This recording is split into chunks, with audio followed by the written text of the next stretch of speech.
Good evening, everyone, and welcome along to the eROC, the Electric Race of Champions, for what is dubbed the qualifying final. Tonight, we are not going to find one, but two champions to send to Sweden next Tuesday and to join some of the biggest drivers in the world at the Race of Champions in Peterhavsbad in Sweden.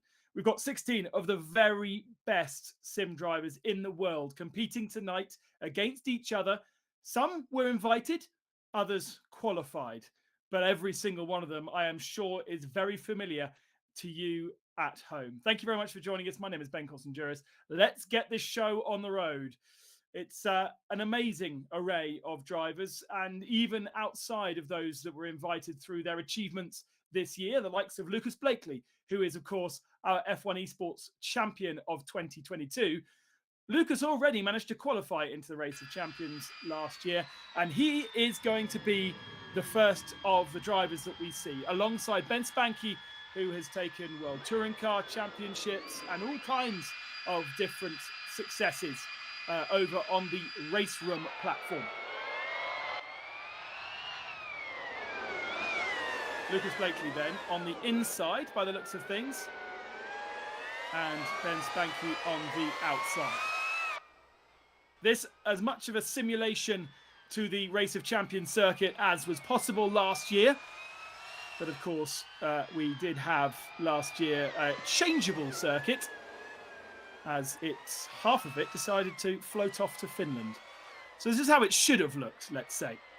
Here's Ben Spanky on the outside line. Looks relatively in control. They are in the electric RX2E machines, the electric versions of the Superlight cars, and we go over the bridge, and there is Lucas Blakely on the outside. Now, don't forget that there is a split between the two tracks. One track is slightly faster than the other, and therefore we will only really work out what that split is once we come to watch the first couple of races. We go on board with Lucas Blakely. He knows exactly how to get around both the virtual and the real circuit. An amazing name to have on our roster and to be in the very first race. Where is Ben Spanky? We're coming to the end of the race now. Remember, it is one full lap of the circuit. Over the bridge for Blakely. Look to the right-hand side. There's no sign of Ben Spanky, and Blakely takes the victory, a 1:24.8. Benz comes round the outside, and that is your first race of tonight's proceedings. They're going to have another match whereby they swap lanes, and we will see if Lucas can win a second race. If there is a draw, then we will ask the fastest driver to select the lane for the third race. And then we will see who takes victory and who progresses. Remember, we've got, in theory, we have 16 drivers, and we will progress to 8. And then we will have a final, because we're going to have two winners. So we're going to have a winner from the Invitational, which we are watching now, and we're going to have a winner from the qualifying final as well. So two opportunities for our 15 drivers to get through. Blakely and Spanky, race one done.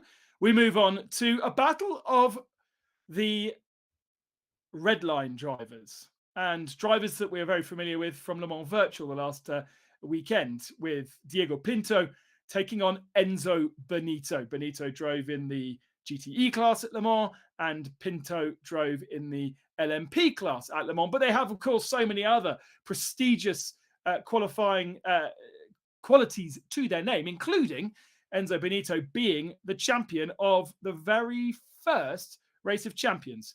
I'm trying to remember if that's right or not, but certainly he is a champion, and he went to Mexico, and you may remember that he beat a certain Lucas de Grassi in Mexico. So Enzo Benito with huge experience in the Race of Champions. Diego Pinto, I think this is the first time we've seen Diego in the eROC, but there's no doubt that he could be very, very fast as well. Lights are out, and away we go. Enzo Benito looks to be on the outside line. Diego Pinto in the whiter car on the inside line. Let's watch those front wheels. A little bit of understeer there from Enzo Benito through the second part of that first track. Lots of sideways sliding. when they come to the real Race of Champions, they'll have 4 vehicles to contend with. Not just this electric vehicle, they also had a superlight petrol version of this car to use to qualify for this. And there's the Porsche that we used last year, who is still a supporter. So Enzo Benito well ahead at the split. 42.4 for Benito as we ride on board with him now on the inside lane. So there's also a surprise 4th car for the guys that will be out there in the World Final in Sweden. And I'm looking forward to seeing how that drives. Enzo seems to be a country mile ahead of Diego Pinto here. Didn't even see Diego's car in the background. Maybe he's had a spin. There is Diego, lots of understeer. And Enzo, I think, is going to have an easy victory here. Round the final turn, negotiates the final turn. It was a 124 for Blakely, a 125.6 for Enzo Benito. So a little bit slower than Lucas Blakely in the first of our races. Pinto has the opportunity to fight back in the second of our races. And at the moment, Blakely is the fastest driver out there. Only 4 drivers that we've seen so far. We've got 16 in our entry list. Although we don't, because the next race should have been Laurent Blanc, the WRC champion, multiple-time champion on that platform, alongside Anya Yovsky. But unfortunately, Laurent is ill and has not been able to join us. So Erhan gets a bye, and he will be in the next round straight away. Lucky boy, but also doesn't have the experience of racing under this huge pressure. So is it lucky or is it not? We will find out soon enough. Another guy, of course, that took victory at Le Mans Virtual with his team in the GTE class. And I mean, that is the icing on the cake. World's fastest gamer, 2 qualifier, and so many other massive accolades to the Macedonian's name. So the 4th of our invited matches is Kevin Siggy and Coque Lopez. We've seen Kevin Siggy last year, and he was so close to taking victory last year. Coque Lopez, of course, the GT Sport World Champion for this year. And so great to have the likes of Race Room champions, the likes of R Factor and iRacing champions alongside people such as Coque, who has got lots of experience across different platforms, but ultimate success in Gran Turismo. Kevin Siggy, a multi-platform champion with wins in Formula E, with wins in the V10R League as well, and of course, plenty of successes on the R Factor 2 and iRacing platforms as well. Off we go then. Got to say that the favourite for me would be Kevin Siggy, although Coque Lopez did enter the first year of qualifiers for the eROC World Finals. That was to win a chance to go to Mexico. Of course, a very different prospect going to Sweden on a frozen lake. We're watching Kevin Siggy. We're on board with Kevin Siggy, and I feel as though he's already got the measure of Coque Lopez. No sign of the Spaniard in the background of that first shot as we go under the bridge for the first time. Here is Lopez, who goes over the top. Nice big air. And actually, Lopez is ahead. Where's Kevin Siggy gone? I think Kevin Siggy made a mistake in that final corner. Here he is, a 45.5, 2.2 down. Now, that's the kind of split that we saw last time out from Pinto and Benito. But I was sure that Kevin Siggy was ahead. Watching him now. Can he bring the gap down? Have a look ahead. Where is Coque? Coque is well ahead. This could be a victory for Coque Lopez, and for me, that would be an upset. On board with Kevin Siggy. Difficult to really know where you're at. He's going to go over the bridge. Where is Coque Lopez? Just ahead. No, Kevin Siggy's got it by 0.3 of a second. It was a very slow match. A 126.9 from Kevin Siggy.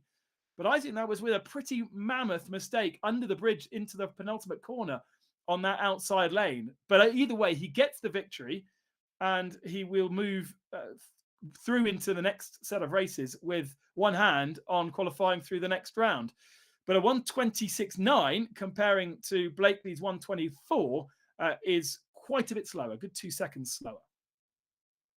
So that is the draw for the Invitational. And those drivers, those 7 drivers or 6 drivers you've just seen, plus Anielewski, were invited to participate tonight. We also had thousands upon thousands of laps set by the members of the community to race in the qualifying final, which is the next 8 drivers that we're about to see. We also saw Enzo Benito and Lucas Blakely qualify in the top 8 of the qualifiers, but they were already invited to the show. And so we move on to the first of our races, Kamil Pawlowski and Lucas Wolving.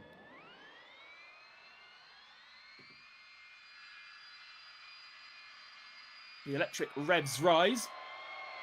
Pawlowski was the fastest driver in the qualifying stages. That was in a geared, motorized version of this same car.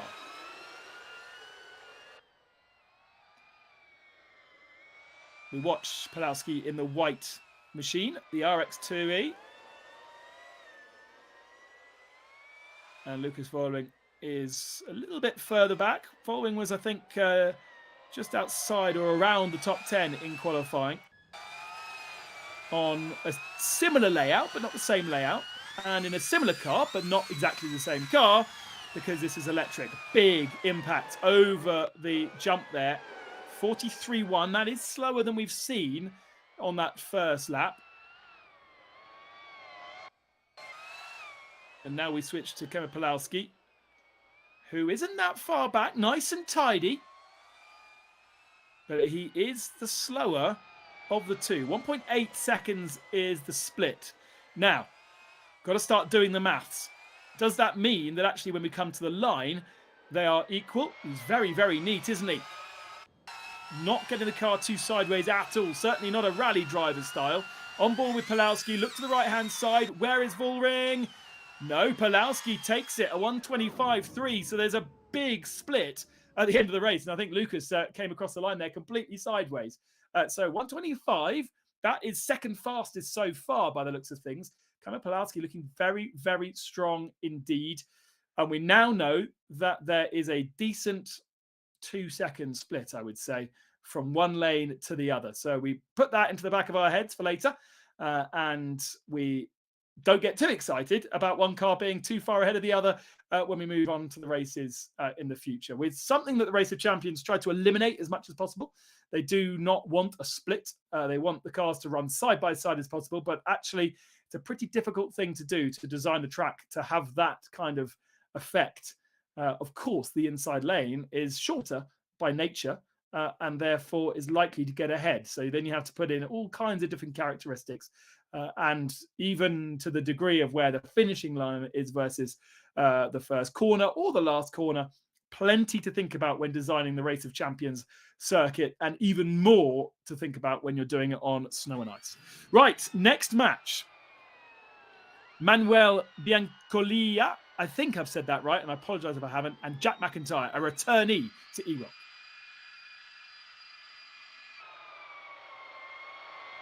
Off we go into the first corner. Jack McIntyre's in the white car, and Biancola is in the black machine. We follow McIntyre. Thousands upon thousands of laps he's done last year, and he was one of our qualifying finalists, but unfortunately lost out and has come back once again to join us. He's going to have a healthy advantage at the first of our splits. It's effectively halfway round the circuit. Under the tunnel, into this left-hand bend. It's going to be slightly opened up for the Race of Champions this year. And the outside line is 2.6 seconds slower. Now, I think that's a bit too much.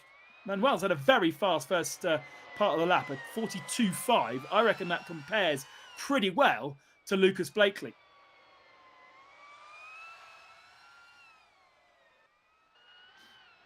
Back to Jack. So difficult to see where the time's being gained and lost, isn't it? Because ultimately, you expect on snow and ice for them to be a bit sideways, but the physics of AC not allowing too much sideways. The more sideways you go, the less traction you go. We go on board with Jack over the jump to the line. He's hit the wall. Who's won that? Manuel's won that just by 0.2 of a second. That was a close one. And I didn't think it was going to be that close at all. So that is one to watch out for, maybe a third matchup when we get to it. These, of course, are the first of our races, and we will repeat the matches for a second time with the drivers in a different lane so that they are completely fair, because there is the thought sometimes that one lane is better than another. So we will reset and get our next two drivers up into the server and have another matchup. But Jack and Manuel, incredibly close there. And it really didn't feel like it for most of the race. Just that way that the track is designed at the end there just brings them together at the very, very last minute. We kind of need a wider camera shot, really, to be able to see exactly what's happening. Something to work on, I think, for the World Final. Right. Michael Romanidis, Williams driver the last time I checked, but I might be wrong now. Tommy Hallman, a real-world rallycross Nordic driver. So he would be very interesting if he manages to get through. With so much experience on snow and ice, could be a real upset. Michael is on the white roof on the inside and black for Tommy Hallman on the outside. In the end, that last race was a 1:26.1 Biancola.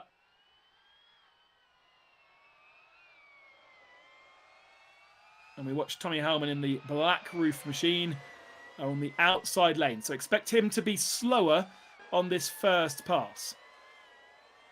We don't worry about that too much because he gets the faster line for the second half of the lap. If you unravel this circuit, it would be one long circle over the jump. How the car jumps and how the car lands, so important. This is a very strong first lap from Tommy Hallman. 42.4 ahead, of course, on the inside line. The split 2.6 seconds. Now, I think that is, well, that was exactly what we had from the last race from Jack and Manuel, and they ended up coming together. So we need to keep this kind of wide shot as much as possible so we can see the cars coming together, although there's no sign of Michael Romanidis on that last wide shot. I think Tommy Hallman may well have the advantage here. Sometimes you get a chance to see the other car over the bridge. Look in the back of shot. Can't see it. This could well be Tommy Hallman who takes the victory. Oh, and Michael comes across the line crashing. A 1:25.0 for Tommy Hallman. And that is one of the fastest that we have seen today. So a big amount of pressure on Michael Romanidis for the second one. But he didn't look like he was that far behind. The problem is if you just commit too much over that bridge and land a little bit sideways because you are jumping, that can spit you heavily into the wall. And the walls are very textured in this particular design to stop you from wall riding. If you hit the wall, it just basically throws you in the air. And of course, wall riding, a big thing in the tracks that we had designed on the tarmac in Mexico and Riyadh. There's Gran Canaria also that we have used to race on in the past. A really cool track, nice and long, and where Race of Champions was for a good 10 years. But the tarmac and the stadiums is where the heartland of the Race of Champions has been for the last couple of years. And only recently moving to Peter Hafsbad for the second year on snow and ice. And we'll once again have Sebastian Vettel and Sebastian Loeb, who is announced today, joining us at the Race of Champions. One final race in our first matches, and that is Dominic Blaya and Kylian Delamo. Now, there's a name that you may remember from lockdown. Quentin and Kylian brothers that dominated on Dirt Rally in the World Series that was run during lockdown as a kind of World Rallycross esports event. And Kylian was the champion of that. So really excited to see how he gets on in this particular platform. A very different feel, but ultimately the same principles exist. And again, I think if you put him in a real car, he could be quite a show.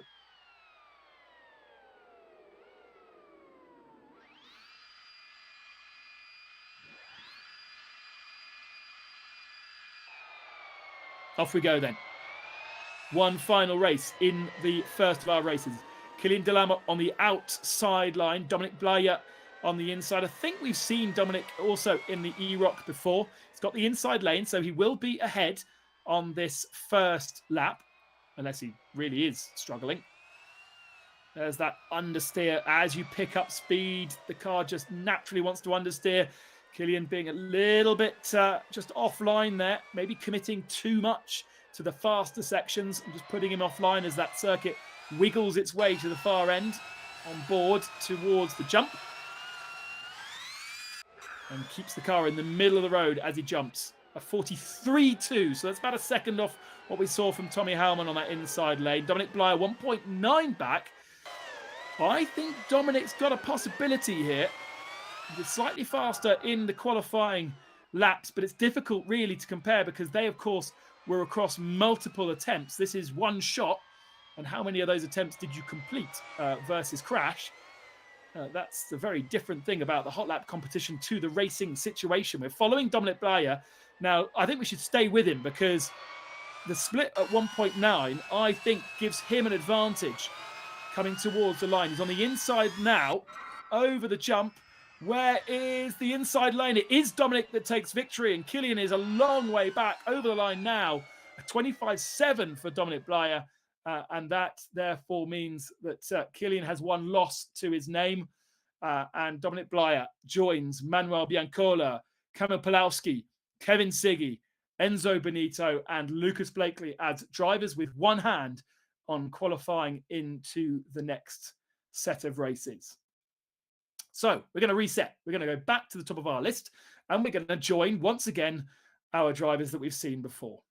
The first match was Ben Spanky versus Lucas Blakely, and we are going to see them once more, but this time in lanes that are not the same as the first time. So they have a chance to drive in the other lane.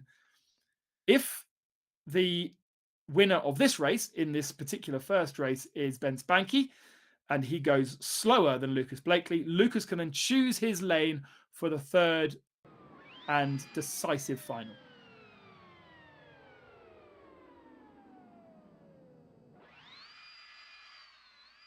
Waiting for the lights.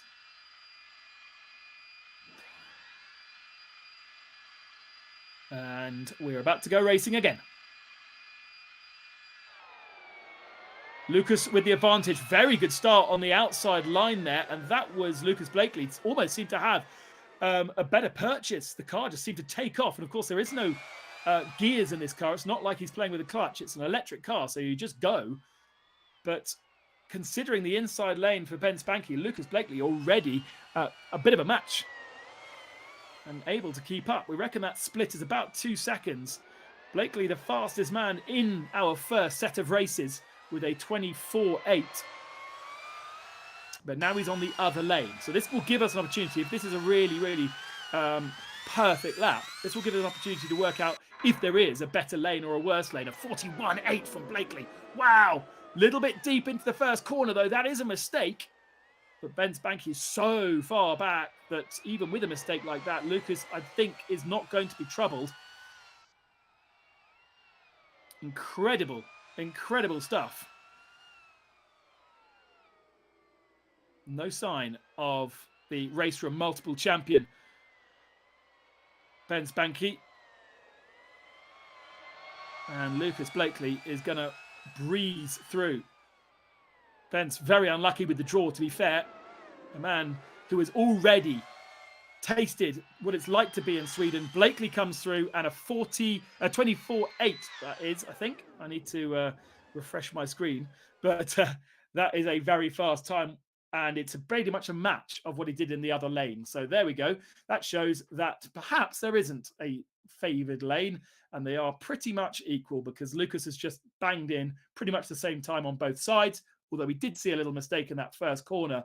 That's the mastery of an F1 esports driver, an F1 esports champion, isn't it? Because they are just so perfect every single time.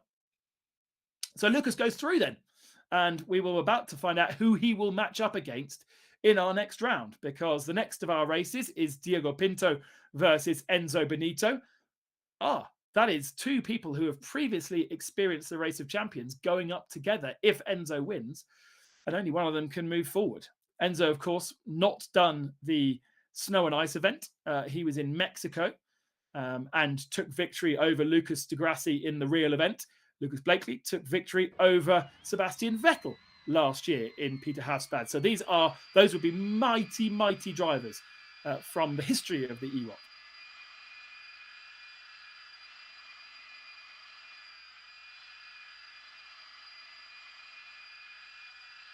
Last race, Benito took victory, a 1:25.611.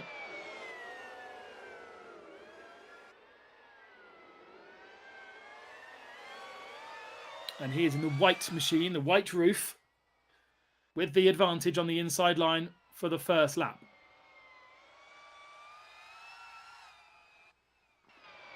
These guys have only had this car and track combination since Monday, since the culmination of the Le Mans Virtual, to try and minimise the amount of practice that they had. If you go to the Race of Champions as a real-world driver, you actually only get 3 laps per car. So you really don't get any practice whatsoever. Right in the middle of the road, Diego comes over, and a 42.7. The split is 2 seconds to Benito. This could be a much better run of things for Diego Pinto. We thought that Diego may have had an issue in his first race. We didn't see it on the screen, but Enzo Benito feels as though he is on the edge of being too far back here. Runs the car out wide, try and sweep back, but it's just a bit of an annoying corner, that, because where you're bringing the natural line, the circuit doesn't quite go when you want it to turn left. On board with Benito. He's going to go over the bridge, but watch the right-hand side. Where is Pinto? No sign there. Oh, he's bounced awkwardly. Pinto's taken it, and Enzo Benito loses that race by 1/10 of a second because of the bounce. And it's just so unlucky. You have the car a little bit sideways and you bounce to one side or the other, the car can flip over. We've seen it a few times, and Enzo has been caught out by that. So Diego and Enzo are going to go into a third race to decide who will match up against Lucas Blakely. And the Team Redline boys are very, very matched. I think Benito's first race was faster than Diego's second. So Enzo will get the opportunity to choose which lane he wants to go in before that third race. And we'll get that information to you, of course. That will be psychological, or he might believe that there is an advantage on one lane to the other. Certainly, it feels as though you don't want to be jumping over the bridge on the last possible moment, because if you have to commit that extra bit of speed and you get it wrong, it's exactly what happens to Enzo Benito there.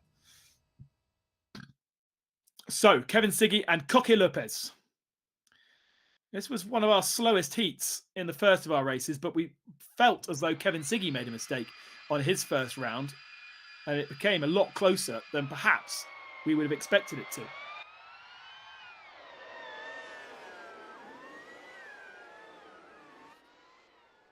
Lopez with the white roof this time.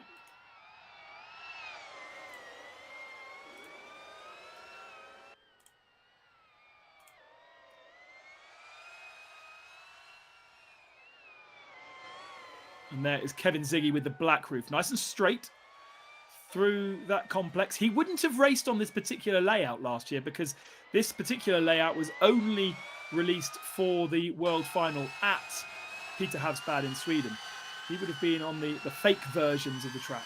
Oh, he's landed awkwardly there. Almost had to use the wall to keep the car straight. And it's a 43.4 from Siggy. 1.9 seconds ahead of Coque Lopez. And for me, that means advantage Lopez. There is almost a 2-second split between the two lanes as we watch Kevin Siggy. And Siggy has the advantage. There is Coque Lopez now coming into shot, but seems to be a long way back, you have to say. Oh, a little bit committed, running the outside wall there. Lucky not to hit the wall. Very, very direct and straight in the background. Bouncing over the line. Coque Lopez is taking it. A 26.8. Kevin Siggy's lap was very, very slow. He must have had to get out of the throttle over that bridge to maintain control. And so it is another race that goes into a third decider. And it will be, I think, Lopez who decides the lane as well, because Lopez, that last race, may be slightly faster than Siggy. I might be wrong. A 26.9 from the first of our races, and the result yet to be put on the screen for the second. Excuse me whilst I turn to my right-hand side. That's because that's where all the result screens are. But I was not expecting to have such close races between our first matches. But I guess that's the level that we have in eROC and across sim racing generally. So that is our invitational drivers done. And remember, they will go through into their own final. And we now turn our attention back to the qualified drivers, the drivers that have already spent thousands of laps trying to get into this top 8 to join us this evening. And such a fantastic commitment from many drivers that have done it, or many drivers that are experiencing it for the first time, and a few names that we recognize from before. The first of our matches will be Kamil Pawlowski and Lukas Wurling. And Pawlowski did a 25.3 in his first race to take victory. A FDA esports driver. I'm not entirely sure whether it's still that name, because, of course, there is the SF esports team as well. Scuderia Ferrari, FDA being the Ferrari Driver Development or Ferrari Driver Academy.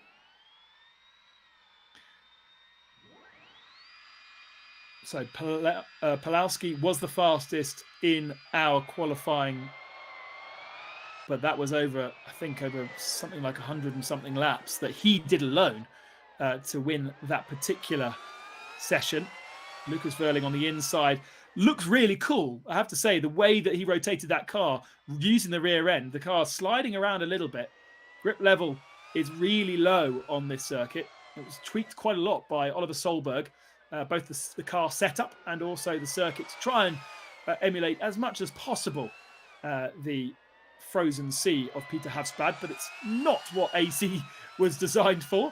And I have to say, you've got to have a huge amount of respect for Kunos and AC for simply having a platform that is so diverse. Pawlowski with a 42.0. That's incredibly fast. And I have to say, he is looking mighty strong here. He wasn't the fastest man in our qualified races because Tommy Hellman did a 25.0 in his match. But Pawlowski was 25.3, so second fastest. Lukas Wurling a long way back. No sign of his RX2E machine. It's called a Zeroid now. I don't know why they've decided to change the name, but that's what the car will be known as at the Race of Champions this year. To the line then, Kamil Pawlowski is going to take this one nice and comfortably, and a 24.7 is the fastest time so far. Wow. Okay, that's cool. Pawlowski is now the fastest man out on circuit, and he has moved his way through into the next round. Thank you very much to Lukas Wurling for joining us. He is eliminated along with Ben Spanky, who is also eliminated. And those are the only two people who we know have gone so far, because we've still got third matches to come from our other invited drivers. We move on then to our next of our qualifying drivers, and the match between Jack McIntyre and Manuel Biancola. Manuel taking the victory in the first race, but with a 26.1, you would have thought that probably Jack could find some time there with so many laps under his belt, with so much performance and experience on this. He finds the eROC some of the most challenging sim racing he's ever done. Ultimately, just 1 minute and 25 to prove your best.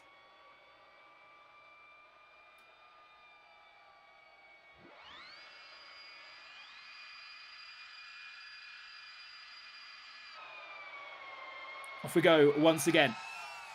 Change lanes from the previous matches, and Manuel Biancolia. Yeah, Biancolia. I think I'm getting that right, and I apologise if I'm not. On the inside, but look how close Jack McIntyre is through those first couple of turns. Feels like he's pretty close. And now we switch our attention. That looked good. Such a tricky part of the track there, because the car is four-wheel drifting into the wall, into the bit you really don't want it to drift into. So Jack looking strong here, and he's got the inside line, so he's going to have the advantage after the first race. The car lands beautifully in the middle of the road, a 42.9. Sometimes, though, when you land so beautifully into the first corner, then you're carrying so much more speed that you make a mistake. Manuel, 2.1 back. This is going to be a really, really tight race. Not necessarily the ultimate pace. We've seen nearly a second faster in that inside lane for the first race. But Manuel is getting closer and closer. Is on the outside for the most part, but it's this fiddly last part under the bridge, and this left-hander particularly, which is very, very slow, which is how the guys over the bridge are able to catch up. And on this, this situation, Manuel's done it at 25.7, and that eliminates Jack McIntyre. And that was another really close race. You can just see how much more speed you can carry over that bridge. And if you land right, then you're good. If you land wrong, as we've seen from Enzo Benito, then you can lose out just about. But I'm afraid to say it's goodbye to Jack McIntyre. Thank you very much for, again, your commitment and participation. And hopefully we'll see you again next year. Who knows where eROC and the Race of Champions will be moving to or staying put. It's unusual that the Race of Champions stays in the same place for 2 years, but for this year it is, and we're going to go and have a nice time in minus 20 degrees. Jack McIntyre then is departing us, and we move on to two more of our qualifying. I guess these are quarterfinals, or maybe they're not even quarterfinals, and that is from our fastest in the qualifying segment so far, Tommy Hellman, and alongside him, Michael Romanidis. And as I said before, Tommy with huge amount of real-world experience in the snow and ice. And so if he can get through and qualify for the world final, then half of the points are attributed to your performance on the real circuit in real life. And of course, with that experience that he has, especially on snow and ice, that could really see him in a very strong position.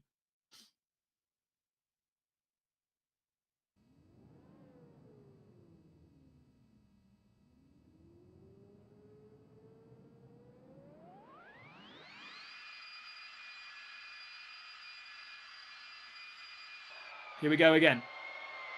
Nice start from the left side.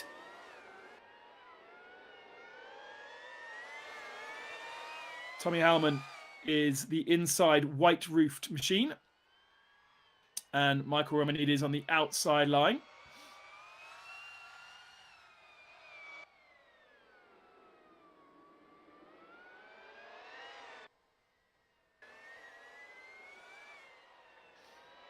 Looks nice and smooth. Looks nice and straight. It can be deceiving. Difficult to really know what is right and wrong. Romanidis, a 42.3. That's very strong on that inside lane. And he's got the match of Tommy Hellman right now, I think. 2.4 is the split. And a very, very strong first half a lap from the Greek.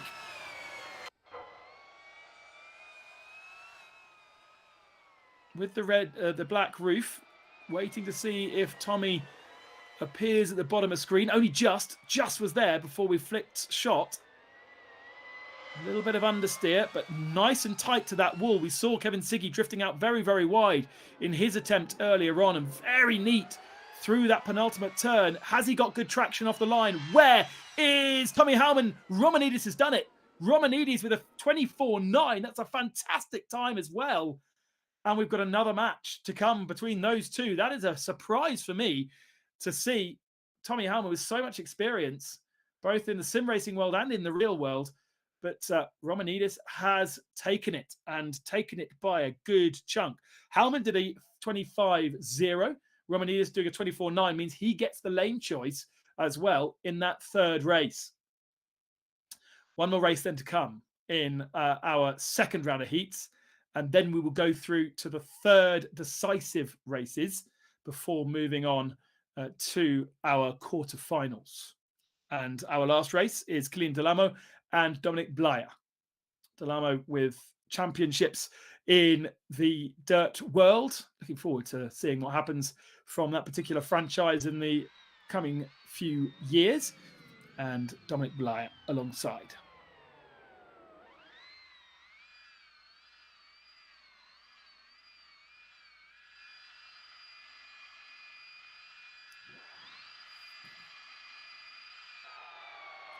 Triton Racing's Dominic Blyer alongside Kylian Delamo from France.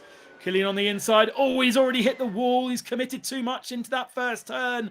And just a bit of a tap on the wall. You see how it straightened the car out. I think there was another tap as well on the right-hand side there on the inside wall. That pushes you offline. He has the advantage still being on the inside. But Delamo has had a very messy first race.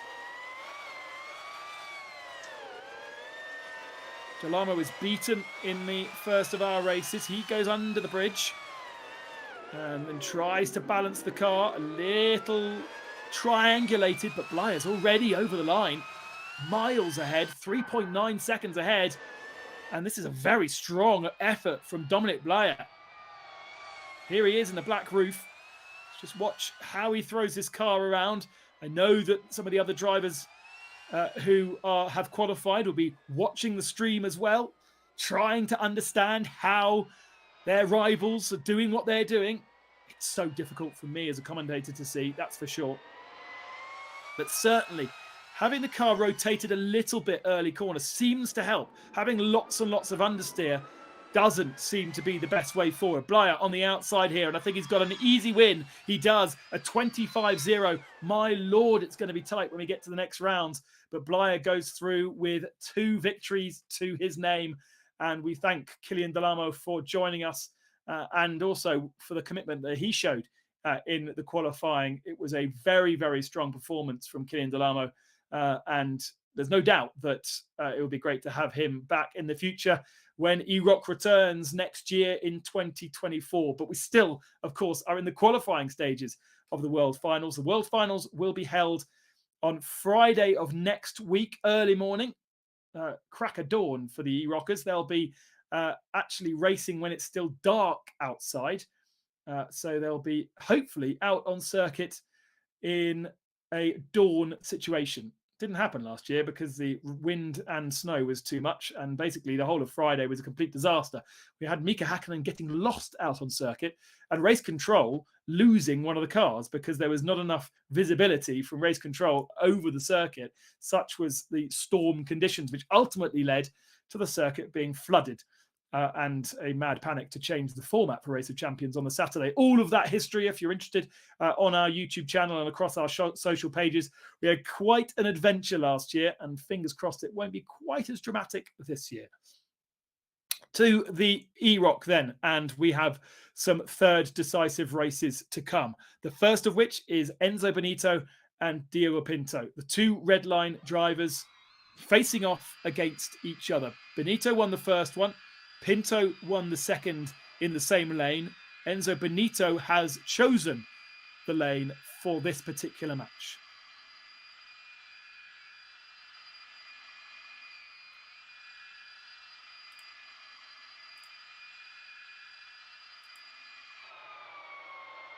Off we go.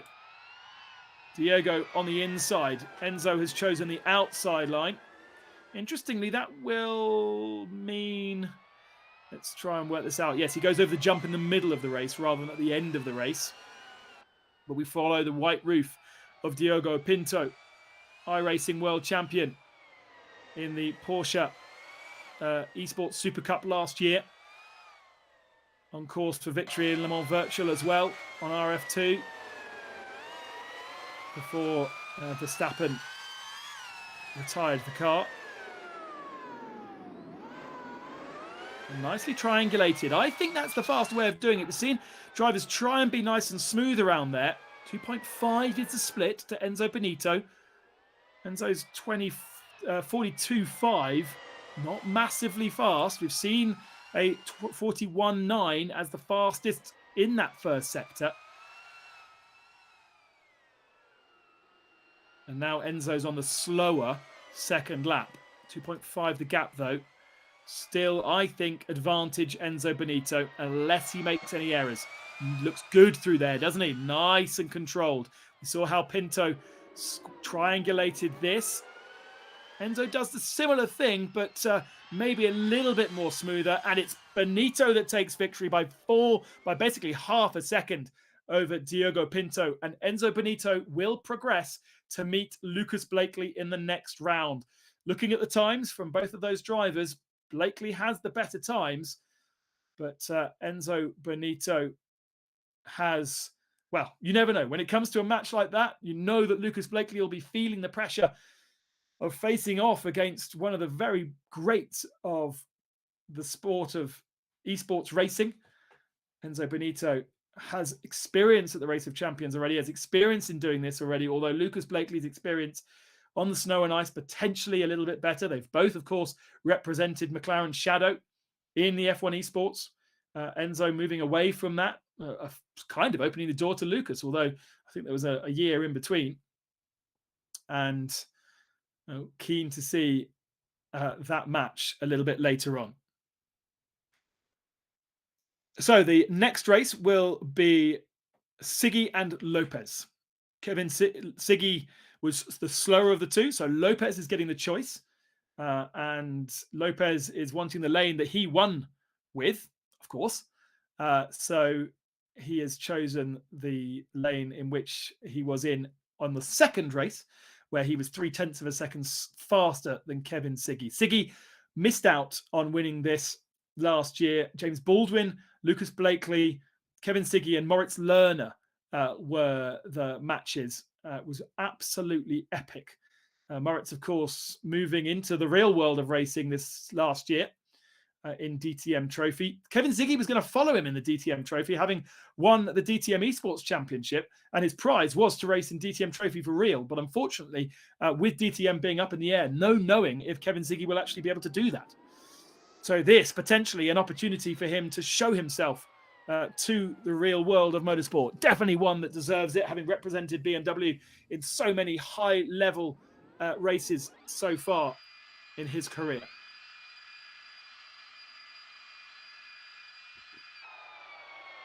Off we go then. Coque Lopez with the inside lane. Same. Well, is that the same as Enzo Benito? That's different to Enzo Benito's choice, isn't it? I think that's a completely different choice, which is quite interesting, isn't it? There is definitely not one favoured line or the other. And we watch Lopez with the white roof on the inside line. Siggy relatively close right now. One piece each. They're going to go up against Erhan Yuyovski in the next round. Yuyovski yet to race because Laurent Blanc was not able to make it last minute. So Erhan will be quite fresh. 43.5 from Siggy. Lopez 2 seconds back. So I think it's going to be close between these two. That 2 second stagger between race 1 and race 2. But Siggy just not quite showing the pace that he showed last year. I'm sure that's something to do with the commitment that everyone needs, of course, for Le Mans Virtual. And this weekend, many of the drivers will also be focusing on the iRacing Daytona 24 hours as well. Here is Siggy in the black roof. Again, that slightly wider line coming under the tunnel. Oh, a bit messy there, though. So slow at the apex, and surely that's Coque Lopez. It is. It's a very slow race, but Lopez is going to go through and face Yuyovski. Oh, that is almost a shame for me to say goodbye to Kevin Siggy. Really wanted to give him the opportunity to show what he can do in the real world, as he has done in the DTM Trophy, but unfortunately, too many errors in this year's eROC, and Coque Lopez rolls forward. So our 4 drivers that may well go to Sweden are Lucas Blakely, Enzo Benito, Erhan Yuyovski, and Coque Lopez. Keen to see the pace of Erhan Yuyovski. Is he anywhere near Blakely and Benito? Because if he's not, then it'll be a nice, easy ride for one of those two into the final. And really, that next race between those two is the big one. Right, let's move on then to one last of our third races, and that is Michael Romanidis versus Tommy Hallman. Hallman with that real-world RX Nordic experience. Romanidis, a Williams esports driver, I believe. I haven't actually checked, and I haven't got any time to check now because I'm on my own. But we need to work out who is going to be going through from those two. And it was Romanidis who had the slightly faster of the race times, so he will be doing the choosing of the lanes. And so far, the choice of lane has meant that both those drivers, Benito and Lopez, have gone through, even though they chose different lanes. Right then.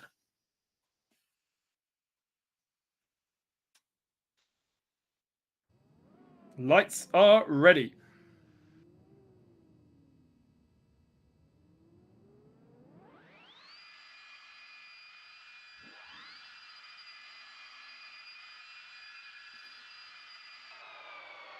Off we go. We are racing. Who is on the inside? Tommy Hallman's chosen. Tommy Hallman has the inside lane. Michael Romanidis has chosen the outside lane with the black roof. Effectively doing the chasing on this first lap. Big understeer there from Tommy Hallman through that first part. It's a little bit more flowy, that inside line. It's a bit easier to drive than the outside, which is a bit aggressive.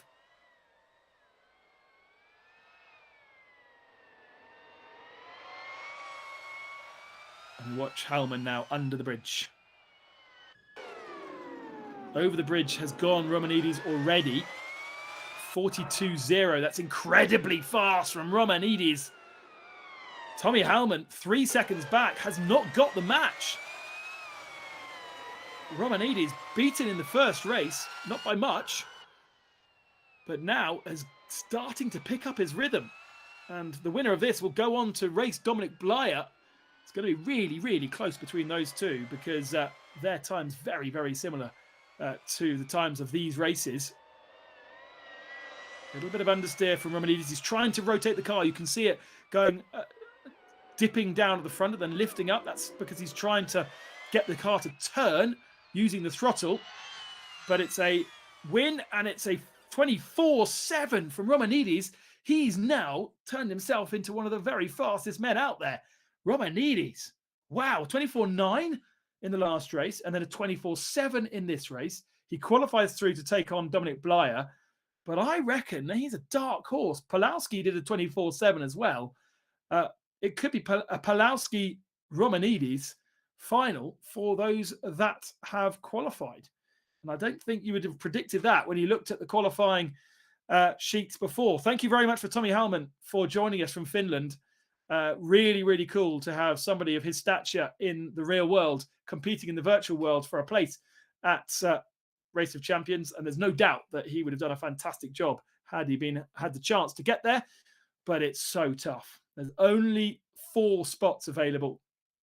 1 going to the Swedish qualifier, 1 going to our champion last year, and then 2 from this competition. So we move on. Blakely versus Benito, race 1. We can calm ourselves a little bit because we will have a second race with these matches. We've only got 4 matches.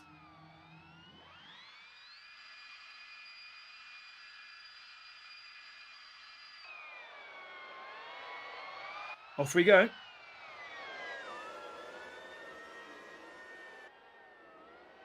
Enzo Benito with the right roof on the inside line.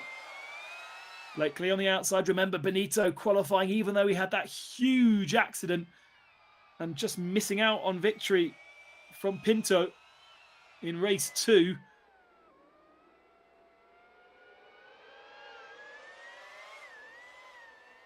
Benito through the inside lane.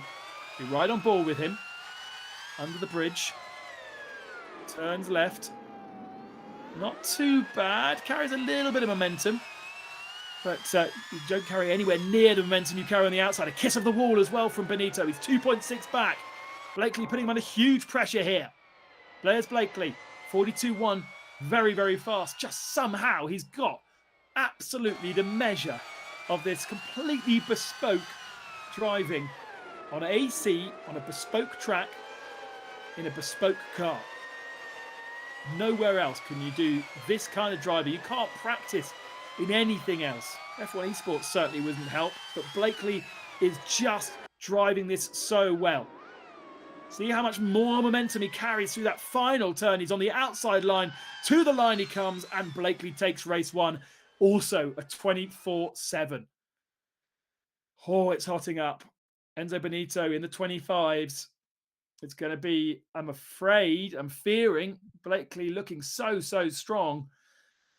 And who else can upset the apple cart there in the invited drivers? Well, our next match is Yoyoski versus Lopez. We don't know what Yoyoski can do because we haven't seen Yoyoski yet out racing. This will be his first race. Huge pressure on the Macedonian. But Lopez is a good second and a half of what Blakely can do. So he needs to find some time. Or, as we've seen in the past, ramp it up. We see some of the drivers kind of approach it relatively slowly in the first couple of matches, knowing that they can get through. And then as we get to the finals, they really put everything on the line and risk it all. That jump over into the finishing line, maybe just a little bit more throttle. They absolutely risk everything. Erhan Yuyovski and Coque Lopez is your next match.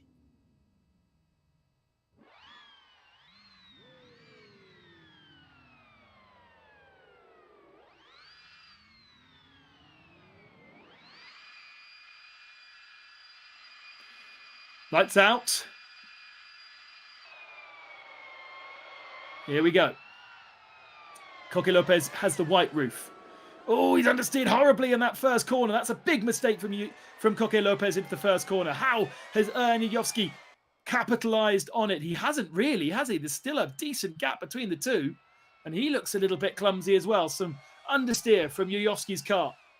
And somehow Lopez is staying ahead.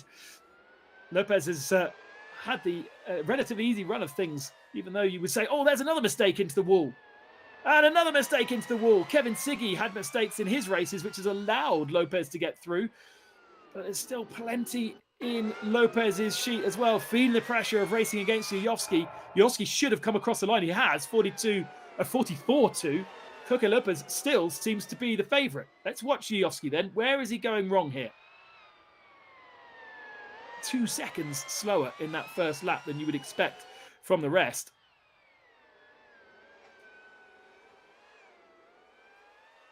And he's into the wall again.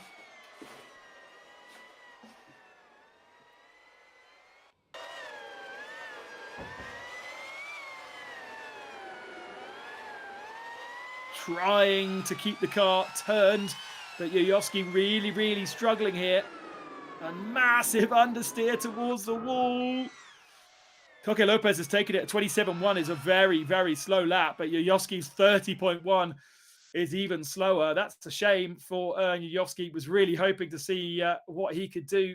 But of course, again, so many things that these drivers have to commit to these dates and not a lot of time to practice. And Yuyovski was invited quite late as well. That is my fault, but he has at least got himself into I suppose these are the semi-finals, aren't they? Right. We turn our attention back to the invited drivers, the qualified drivers then, and their semi-finals. Palowski versus Biancola and Romanidis versus Dominic Blyer. Those are the 2 matches we're about to see. And actually, these qualified drivers just as fast as what we've seen from the invited ones. Almost with perhaps more practice because the invited ones didn't have to qualify, whereas the qualifying drivers put tens of hundreds of laps in to get themselves into this position. Palowski versus Biancola.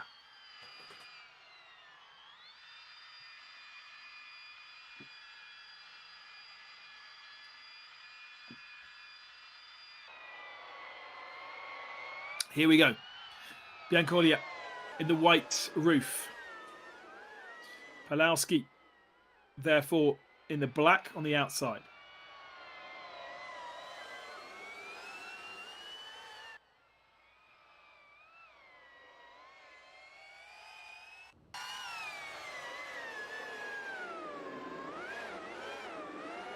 On board with Manuel.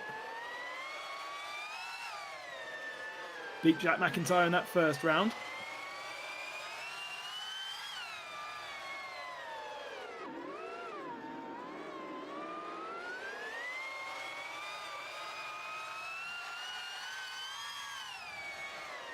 Plenty of experience across F1 esports as well as other platforms. One of the very best drivers in the world is Manuel. Aston Martin and AlphaTauri driver. Pawlowski, though, FDA driver. So interesting to see so many of the F1 esports drivers wanting to be part of something completely alien to them after we've seen the likes of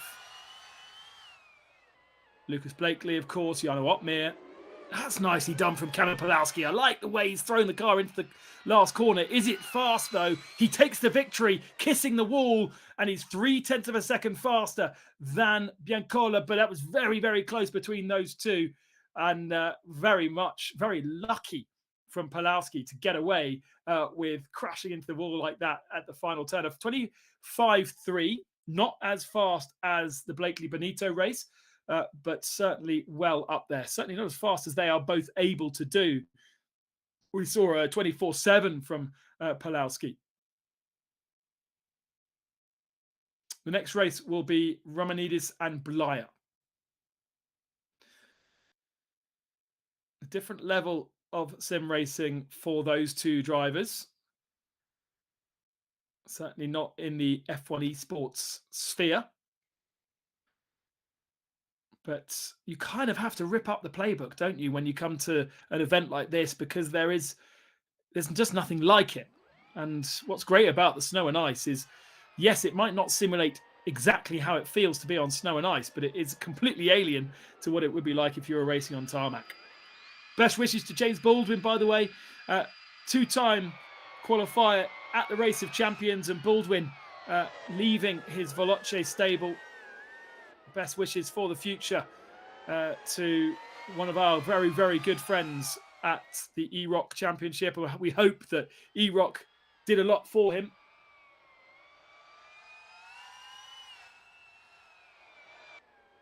And he has good memories of racing against some of the best in the world in Mexico, where he took the victory. And he also experienced Sweden as well. Much like it looks like Lucas Blakely may do. Hasn't finished yet. He's still got to beat Enzo Benito, would you believe? But he's on course. And Benito would be a two-time visitor as well. Romanidis, 42.2. That is very, very quick. Blaya, 2.6 back. I think that puts advantage to Romanidis because the stagger that we like to call it is about 2.1 seconds.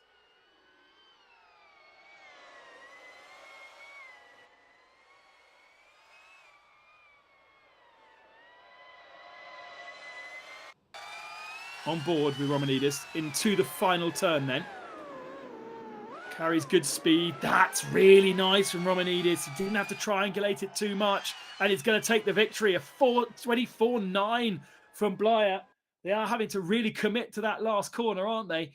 But it seems as though you can, because the wall is there and you can bounce over the line, even though you don't necessarily have control. As long as you can get to that point, if you hit the wall too early, then you are going to bounce and spin around and not going to get to the line on time.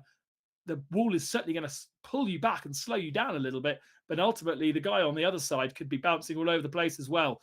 So Romanidis beats Blaya, and we now turn our attention to the second races, the deciding races, potentially, if the winners of the first rounds win the second rounds as well. And the first of our races will be Lucas Blakely and Enzo Benito. What a massive matchup. And Blakely with one hand on going through to the final of the invited drivers. It was supposed to be one single qualifier from this, but we've opened it up for two to go to Sweden.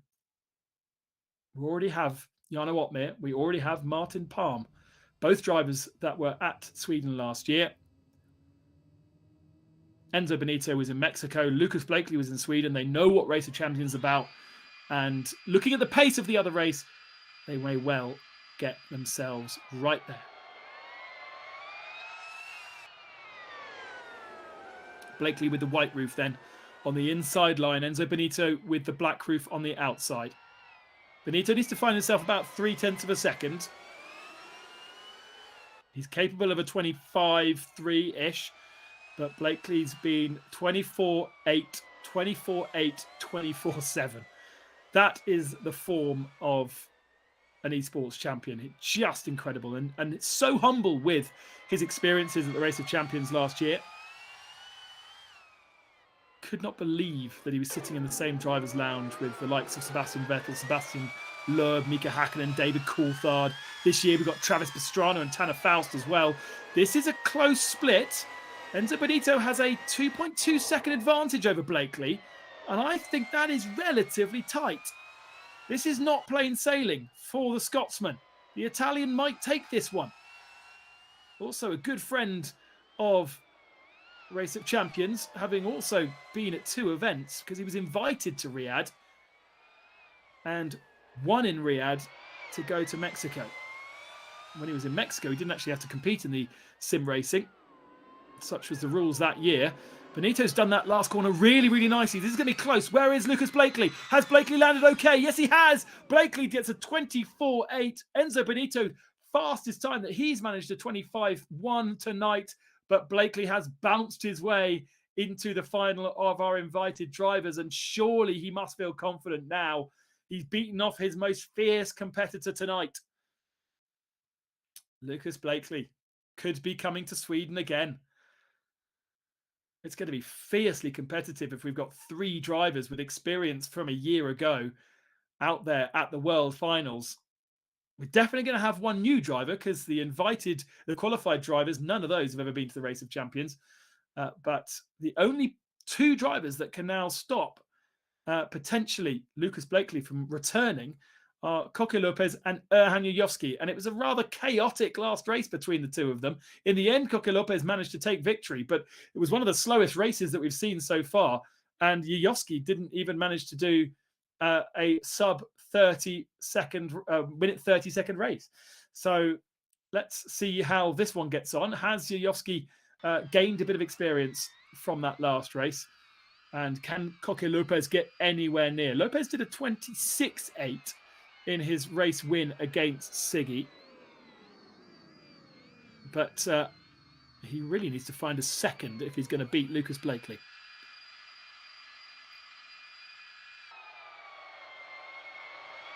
Not a fantastic start from Coque Lopez.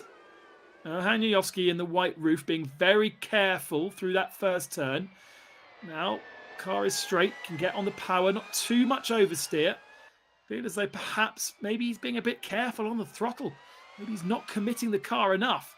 We do see the drivers with a bundle of understeer usually.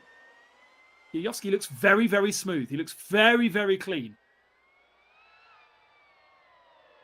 There's the understeer now starting to kick in, but it's good. In middle of the road, nice and smooth. Right on board with him through this final turn, and this is where we saw him just lose a bit of time again. Massive understeer through there. Lopez has done a 43.3 and Yuyovski's 4 seconds off. So again, it's a slow race, and again, Lopez seems to have the advantage. Gran Turismo world champion, Coque Lopez. Been around for many, many years. I remember commentating on him at a GT Sport event on site at the Barcelona Grand Prix circuit. He's been trying to qualify into eROC a few years ago as well, and accepted this invitation. Maybe didn't get quite the practice that he would have liked, and gets the car stopped there. Very different technique though. Comes towards the line and he does win a 26.6. Yuyovski a 29.4. Finds a second of his previous race, but it is Coque Lopez who will join Lucas Blakely in the final of our invited drivers. And who is it going to be to take victory? Blakely or Coque Lopez? The pressure will be on. It won't be plain sailing. You look at the figures and go, well, that guy can do that time and that guy can do the other time, and therefore it's clearly going to be one or the other. But when the pressure's there, mistakes can happen, and it's so easy across a 90-second lap for those mistakes to creep in. Right then, let's focus our attention back to our drivers that are qualified, drivers that spent hundreds of laps trying to get to this point, and we have just two more races in their matches. Pawlowski versus Biancola, and then Romanidis versus Blyer. Advantage to Romanidis, advantage to Pawlowski after our first races, but it was close.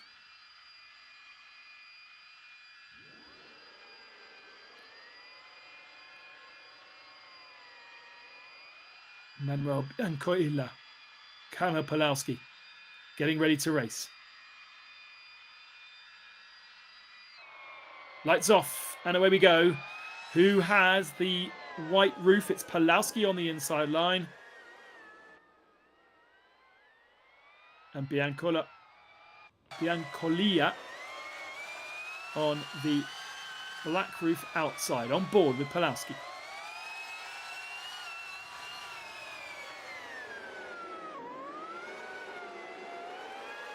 Cars nicely rotated.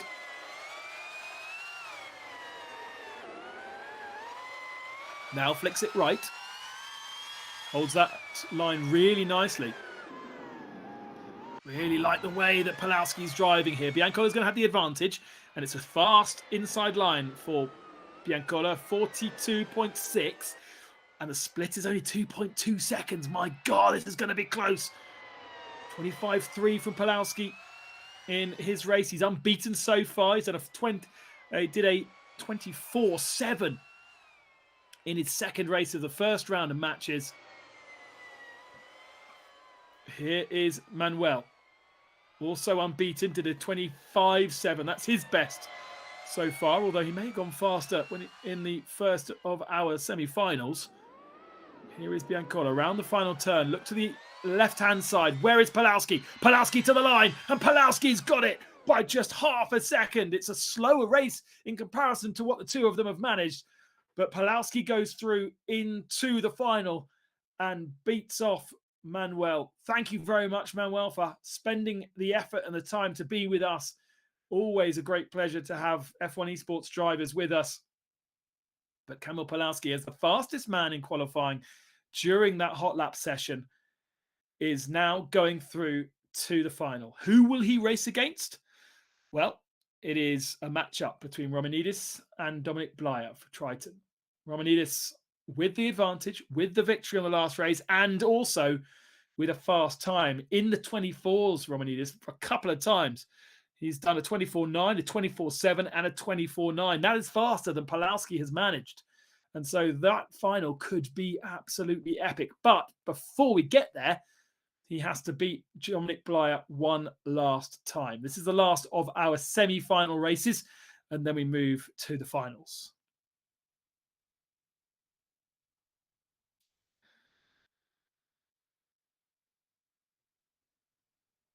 Just waiting for those drivers to get in.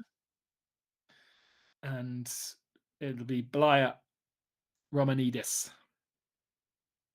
You've got to say, Blyer did a 25.7 and a 25.0, so big differences between his two laps. Possible to get in the 24s, and it has been very, very close in the matches in that first split, but ultimately came away with the loss in the last race.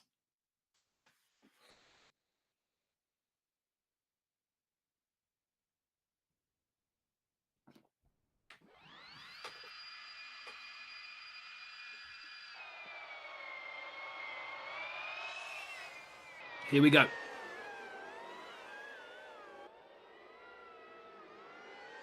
Romanidis in the white roof. Williams eSports driver. This is 2019.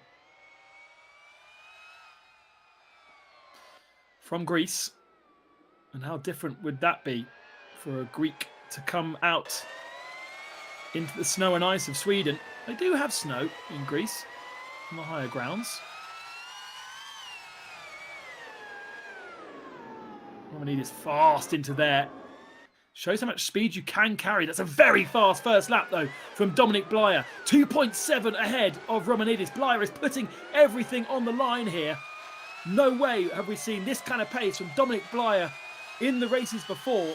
He wants and needs to fight back to bring this race to a decider. We have not got any other deciders in the semi-finals. But Blyer looking really, really strong. And there's no sign of Romanidis on the bottom of the shot. This could well be Dominic Blyer's. Now he needs to try and beat a 24.9 if he's going to have lane choice, because lane choice does seem to be what allows you to take victory. He's done so well through that final turn. Dominic Blyer to the line. Yes! Yes, by 0.2 of a second. Blyer beats Romanidis, but it's a slower lap, so Romanidis will still choose the lane. And it was actually very, very close, using the wall again on that last corner. And to be fair, we could say it was wall riding, but Sebastian Loeb and Sebastian Vettel were doing it all of last year in the real Race of Champions, so we can't really penalise it, can we? We are going to have to reset those two drivers and get them straight back into the cars because they are the only third match that we have. So we will turn those drivers around, and it will be Triton versus Williams for a deciding match to race against FDA esports driver Kamil Pawlowski. And that will be for a place to Sweden. Next Tuesday, they will fly, would you believe? And they will have the chance to experience the Porsche Experience Center up there on a frozen lake, drive the Porsche Experience circuit in the morning, and then in the afternoon come and do some sim racing practice. And then on the Thursday, there will be more sim racing practice and also a chance to practice on the real Race of Champions circuit before Friday morning. They will then eliminate 2 of the 4 to represent esports racing, sim racing, for the 4th time at the Race of Champions against some of the very best drivers in the world. We've never seen that team progress further than the first round, but we have seen Enzo Benito beat Lucas Di Grassi, and we think also another driver. And we also saw last year Lucas Blakely beat Sebastian Vettel in the very first race of the Race of Champions Nations Cup on the Saturday. But it's so much more than the racing. It's the chance for these 4 drivers to hang around in the same environment as some of the most amazing motorsport personnel in the world. And it's just that experience that, if you ask Lucas Blakely or Jarno Opmeer, that's what they love so much. Here we go again. Romanidis, Blyer.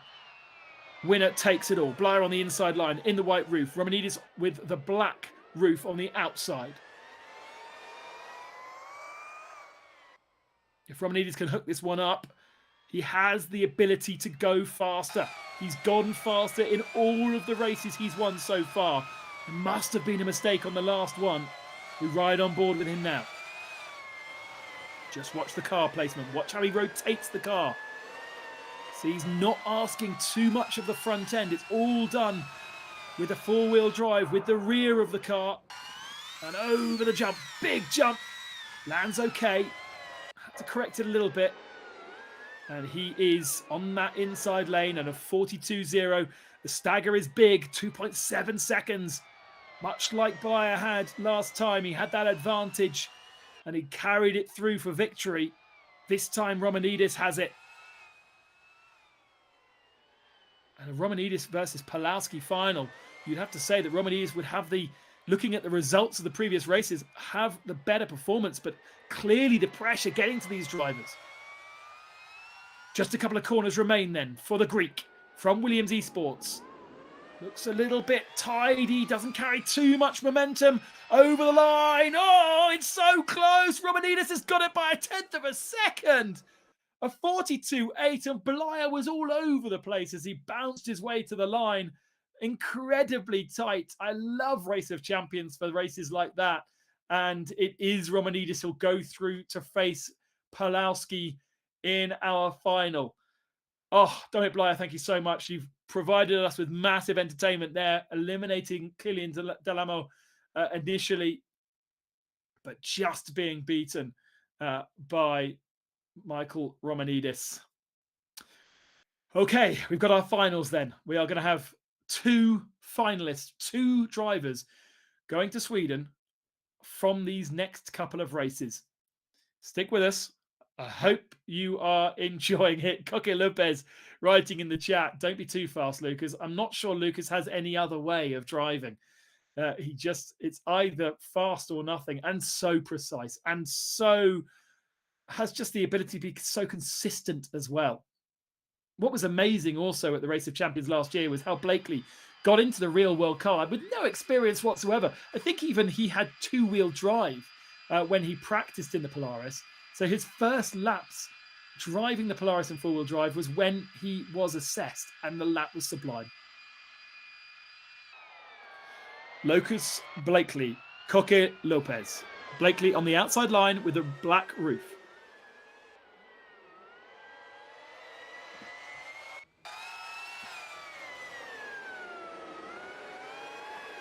On board with the Scotsman. If I was Pawlowski and Romanidis, I'd be watching this as well. They won't match each other. They won't race each other. Oh, touches the wall. Blakely just catching the uneven wall. Just a little bit too close. You just need to be so careful because they are so jagged. Lopez triangulating that, but Blakely's done a 42.0. And yet Lopez 3.9 back. It's expected, I suppose.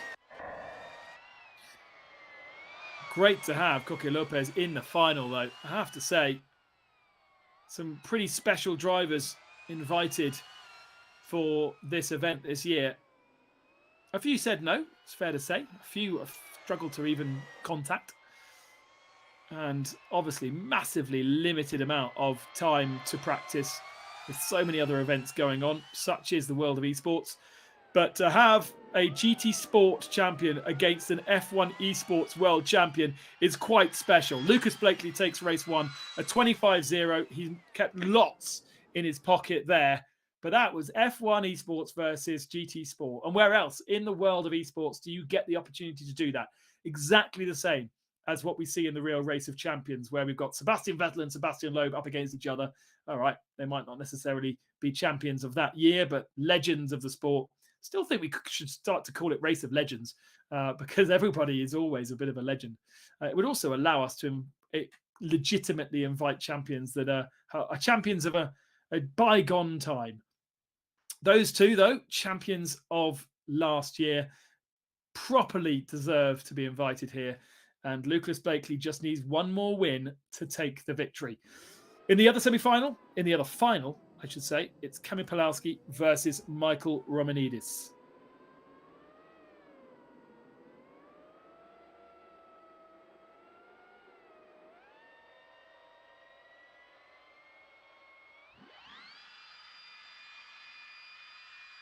Lights are on.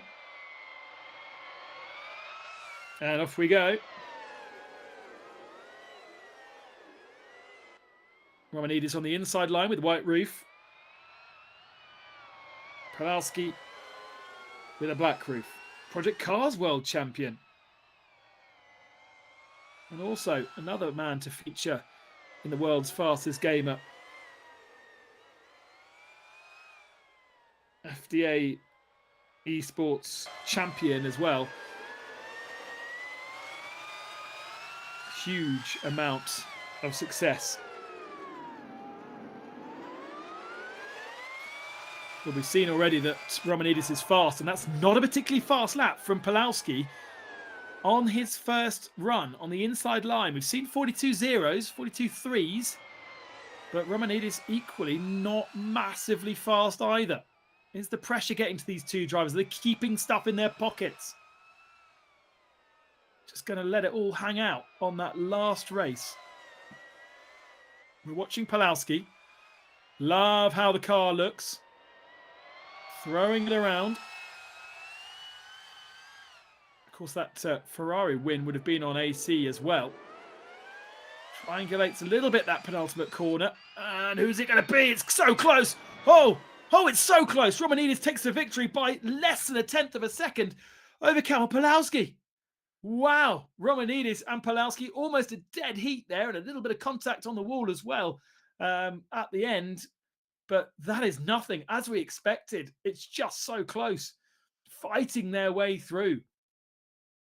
And we are going to see them again to decide who takes victory. And if it's the other way around, we could see a decider as well. It's for a place to come to Sweden and be with us at the Race of Champions in just a few days' time. Less than a week, in fact, 6 days to get your flights and everything sorted. There's the challenge. But we turn our attention back now to Blakely and Coque Lopez for their second race. Lucas Blakely already a winner of, I think that was the qualifying final last year. Blakely won. He wasn't even in the Invitational because he hadn't won at that point the F1 Esports World Championship. He will go and join Jarno Opmeer as they did last year. A man that he took the F1 Esports title off. Blakely's got the white roof this time, and Lopez with the black on the outside.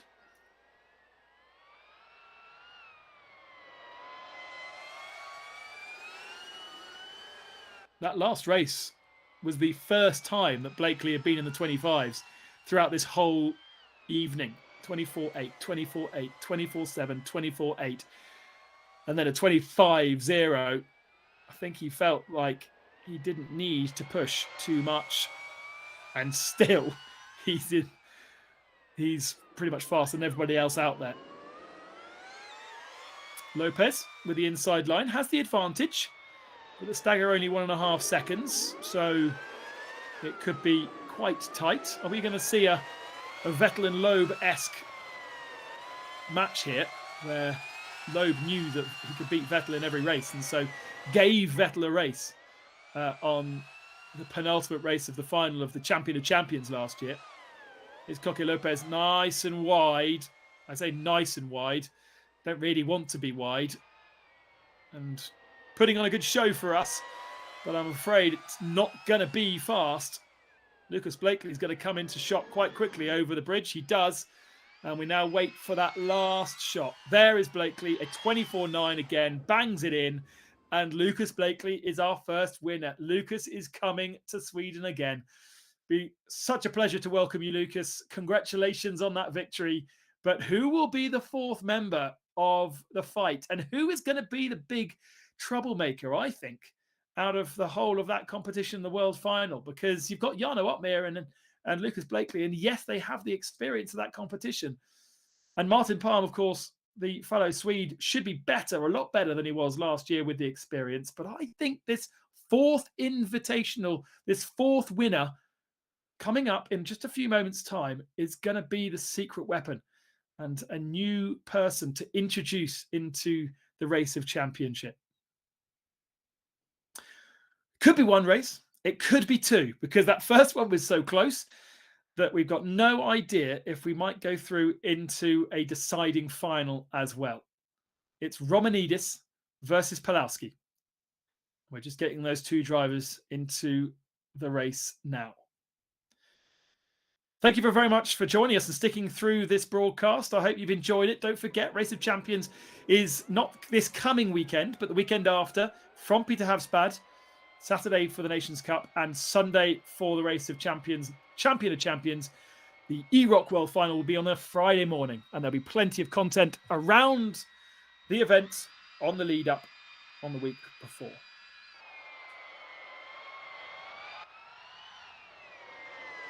We are underway and racing. On board with Pawlowski with the right car.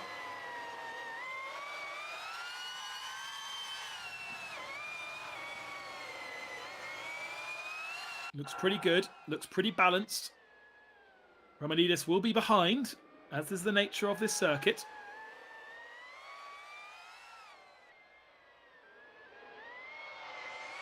You're watching Pawlowski.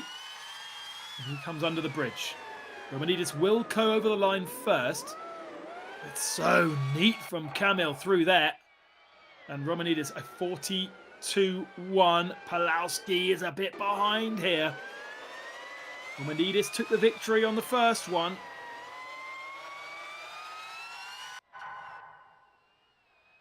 Here he is in the black car. Absolutely precision driving. Romanidis has been in the 42s, 48, 40, 24s, sorry, throughout the whole of the competition. That last race was the slowest of his night so far. Here comes Romanidis to the line. Has he taken victory? Yes, he has, and by a more convincing margin this time, a 42-7. And Romanidis from Williams Esports is coming to Sweden. Lucas Blakely and Michael Romanidis will be the two drivers heading to Sweden next Tuesday, and they will join Jarno Ottmeier and Martin Palm for the eROC World Final for 2023 in Peterhavsbad. Well, that's it, to be fair. There's nothing much more to say. It's been a great pleasure to guide you through this eROC qualifying final. Congratulations to Lucas Blakely. Congratulations to Michael Romanidis. And well done to all the other drivers for providing great entertainment. We cannot wait to see you next weekend for the eROC World Finals and all the other celebrations for another Race of Champions. My name has been Ben Constanduris. Thank you so much for joining us, and thank you to the production team for putting in such a great effort this year. We'll see you in Sweden in about 10 days' time. Bye-bye for now.